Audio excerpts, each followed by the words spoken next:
நண்பர்கள் அனைவருக்கும் வணக்கம். இன்னைக்கு நம்ம இந்த வீடியோவில் இந்தியன் வங்கி வாடிக்கையாளர்களுக்கு மிக முக்கியமான அறிவிப்பு ஒன்று வெளியாகியிருக்கு. ஸோ அதை பற்றி தான் இப்போ நம்ம பார்க்க போகிறோம்.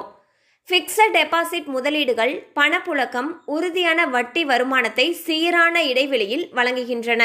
ஆகவே இந்த திட்டங்களில் பலரும் விரும்பி முதலீடு செய்கின்றனர். அந்த வகையில் 2 ஆண்டுகள் கால அளவு கொண்ட டெபாசிட்டுகளில் முதலீடு செய்தால் எவ்வளவு ரிட்டர்ன்ஸ் கிடைக்கும் என்பது குறித்து தற்பொழுது பார்க்கலாம்.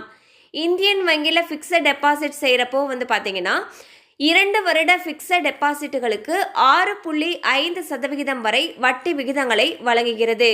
இங்கு முதலீடு செய்யப்படும் 1 லட்சம் தொகை 2 ஆண்டுகளில் 1,14,000 ரூபாயாக உயரும். பொதுவாக ஃபிக்ஸட் டெபாசிட் முதலீடுகள் அனைவராலும் விரும்பப்படுகின்றன. இந்த முதலீடுகள் சிறந்த கார்பஸை உருவாக்க பயன்படுகின்றன. ஸோ பார்த்தீங்கன்னா இந்தியன் பேங்க்கில் 2 வருட ஃபிக்ஸட் டெபாசிட்டுக்கு 6.5% வட்டி விகிதத்தில் நம்மளுக்கு கொடுக்குறாங்க. இதில் நீங்கள் 1 லட்சம் முதலீடு செஞ்சீங்கன்னா 2 ஆண்டுகளில் 1,14,000 ரூபாயாக உயரும்னு சொல்லியிருக்காங்க. மேலும் உங்களுக்கு இது சம்மந்தமான அப்டேட்ஸ் ஏதாவது தேவைப்படுச்சுன்னா அருகில் இருக்கக்கூடிய இந்தியன் வங்கி கிளையை அணுகலாம். கண்டிப்பாக அந்த அப்டேட் உங்களுக்கு பயனுள்ளதாக இருந்திருக்கும் நம்புகிறோம். மேலும் இது போல் அப்டேட்ஸ் உங்களை உடனே ரீச் ஆகணும்னு நினச்சிங்கன்னா நம்ம சேனலோடு தொடர்ந்து இணைந்திருங்கள். தேங்க்யூ ஃபார் வாட்சிங்.